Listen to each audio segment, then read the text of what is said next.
அனைவருக்கும் வணக்கம். மிதுன ராசிக்காரர்களுக்கு செவ்வாய் எழுதிய தலைவிதியாக இனிமேல் தான் மெயின் பிக்சரே என்று சொல்லக்கூடிய வகையில் சனியுடன் இணையக்கூடிய செவ்வாயின் அமைப்பு மிதுன ராசிக்காரர்களுக்கு இவை நடந்தே தீரும் என்று சொல்லக்கூடிய வகையில் எந்தெந்த விஷயங்களை ஏற்படுத்துகின்றன என்று பார்க்கும்போது 6 மற்றும் 11ஆம் இடத்தின் அதிபதியாக இருக்கக்கூடிய செவ்வாய் ராசியின் அதிபதியான புதனை பகை கிரகமாக பார்த்தாலும் கூட ராசியின் அதிபதியான புதன் செவ்வாயை சமகிரகமாக பார்க்கிறாருங்க. எனவேதான் அவர் பாக்கியஸ்தானத்தில் சனி மற்றும் சுக்கிரனோடு இணையும் போது இந்த தருணத்தில் நிச்சயமாக பல அதிர்ஷ்ட யோக வாய்ப்புகள் உண்டு. ஏனென்றால் சனியுடன் இணைந்து சுக்கிரமங்கல யோகத்தை மிகவும் அபரிவிதமாக ஏற்படுத்தி கொடுக்க போகிறாருங்க. இது மட்டுமல்லாது இந்த தருணத்தில் செவ்வாயின் பார்வை 3, 4, 12 ஆகிய இடங்களில் பதிவதும் கொடுப்பிடத்தக்க வரவேற்கத்தக்க ஒரு அமைப்பாக மிதுன ராசிக்காரர்களுக்கு நிச்சயமாக அமைகிறது.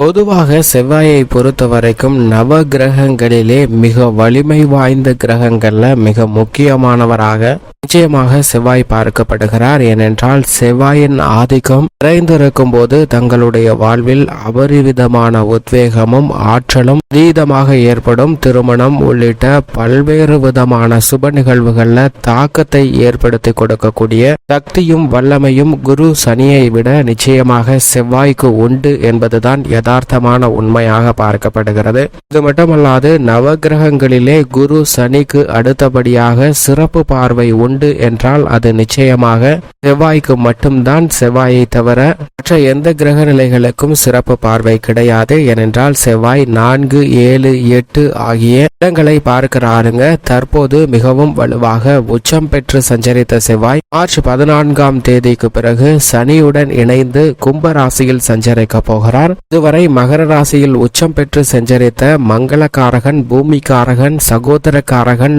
என்று சொல்லக்கூடிய செவ்வாய் இனி சனியுடன் இணைந்து சஞ்சரிக்க போகிறாருங்க. பொதுவாகவே சனி மற்றும் செவ்வாயின் பார்வை கிடைப்பது என்பதே பல வகையான சிரமத்தை ஏற்படுத்தும். ஆனால் இந்த தருணத்தில் இந்த 2 கிரக நிலைகளுமே இணைந்து சஞ்சரிப்பது நிச்சயமாக சாதகமான வரவேற்கத்தக்க ஒரு அமைப்பாக பார்க்க முடியாது. காரணம் சனி செவ்வாய் பார்வை ஏற்படும் போதே பல்வேறு வகையான பாதிப்புகளை சந்திப்பதற்கான ஒரு சூழ்நிலை உருவாகும். இந்த 2 கிரக நிலைகளும் வலுவாக இணைந்து கும்பராசியில் அதுவும் ஆட்சி பலம் பெற்று சனியுடன் சஞ்சரிப்பது என்பது நிச்சயமாக கவனமும் விழிப்புணர்வும் மிக முக்கியமாக தேவை என்பதை தெளிவாக உறுதிப்படுத்துகிறாருங்க. சனியின் பார்வையில் செவ்வாய் வலுவான பகை கிரகமாக பார்க்கப்படுகிறார். ஆனால் செவ்வாயின் பார்வையில் சனி சமகிரகமாக தான் பார்க்கப்படுகிறார். ஏனென்றால் சனியின் மற்றொரு ஆட்சி வீடான மகர ராசி தான் செவ்வாய்க்கு உச்ச வீடாக பார்க்கப்படுகிறது. எனவே இந்த தருணத்தில் மங்களகாரகன் சனியுடன் இணையும் போது சற்று வலுவிழப்பதற்கான சாத்தியக்கூறுகள் உண்டு.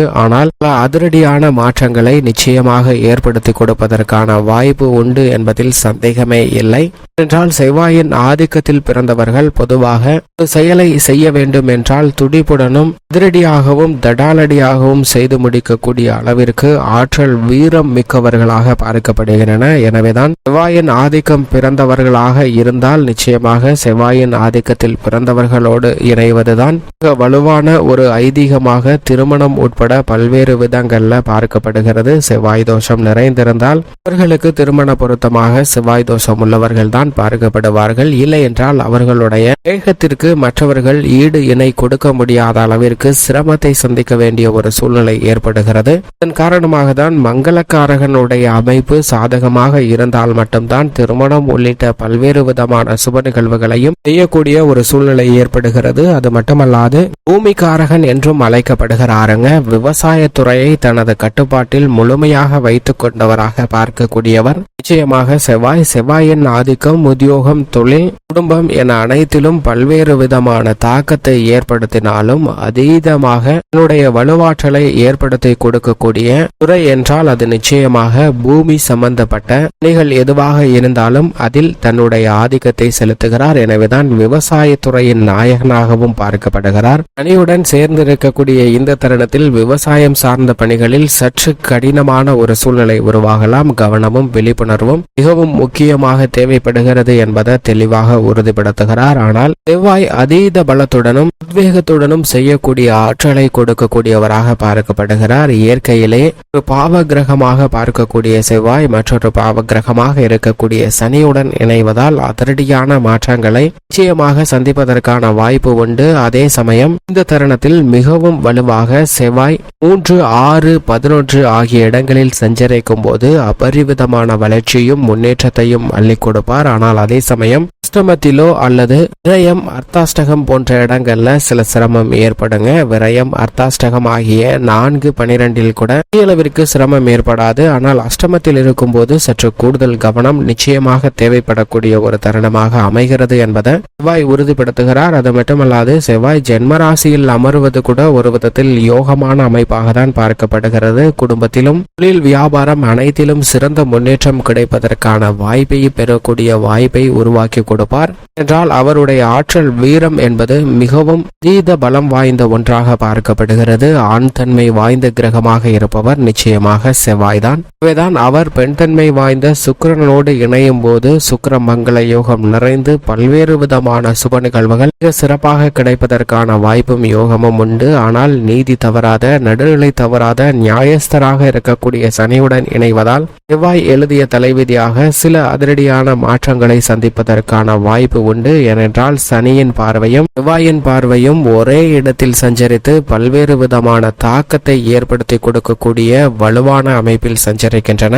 இதுதான் அதற்கு மிக முக்கியமான காரணமாக பார்க்கப்படுகிறது. செவ்வாயின் ஆதிக்கம் நிறைந்திருக்கும் போது காவல்துறை, இராணுவம், மருத்துவத்துறை என அனைத்திலும் தலை சிறந்து விளங்குவதற்கான யோகமும் இந்த தருணத்தில் அதற்கான வாய்ப்புகள் நிறைந்து கிடைக்கக்கூடிய யோகம் உருவாகிறது. இதிலும் ரியல் எஸ்டேட் துறை உட்பட பல்வேறு துறைகள்ல அசூர வளர்ச்சி பெறுவதற்கான யோகத்தை பூமிக்காரகன் நிச்சயமாக சனியுடன் இணைந்தாலும் ஏற்படுத்தி கொடுப்பார் என்பதில் சந்தேகமே இல்லை. செவ்வாய்க்கு நட்பு கிரகமாக குரு, சூரியன், சந்திரன் போன்ற கிரகநிலைகளும் சமகிரகமாக சனி, சுக்கிரன், புதன் போன்ற கிரகநிலைகளும் உள்ளன.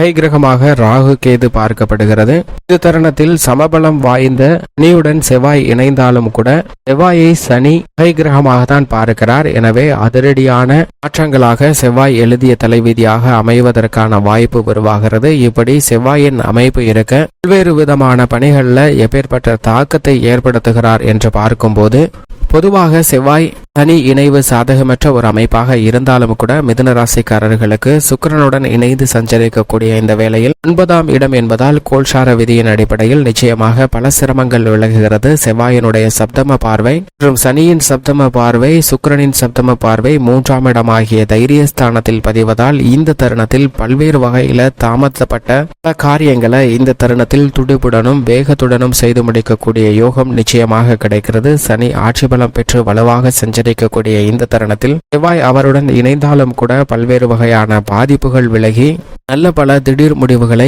இல்லத்தில் எடுப்பதற்கான யோகம் உண்டு. நீங்கள் எதிர்பார்க்கக்கூடிய சகோதர சகோதரிகளின் ஒத்துழைப்பு மிக சரியாக அமையும். பண ரீதியான சிக்கல்கள் வெகுவளவில் குறைந்து புதிய முதலீடுகளை அதிகப்படுத்துவதற்கான வாய்ப்பும் நிச்சயமாக உண்டு. உத்தியோக ரீதியாக இந்த இணைவு மிகப்பெரிய அளவில் மறக்க முடியாத பல நிகழ்வுகளை சந்திப்பதற்கான வாய்ப்பை உத்தியோக ரீதியான பணிகளில் நிச்சயமாக மிதுன ராசிக்காரர்களுக்கு ஏற்படுத்தி கொடுக்க போகிறது. தொழில்துறை, வியாபாரத்துறை சார்ந்த பணிகளில் திட்டமிட்டு பல புதிய பணிகளை இந்த தருணத்தில் மிக சிறப்பாக கையாளலாம். அவை அனைத்துமே மிக பெரிய அளவில் வெற்றி வாய்ப்பு நிறைந்ததாக மிதுன ராசிக்காரர்களுக்கு அமைவதற்கான வாய்ப்பை சனி, செவ்வாய் மற்றும் சுக்கிரன் ஆகிய 3 கிரகநிலைகளும் உறுதிப்படுத்துகின்றன.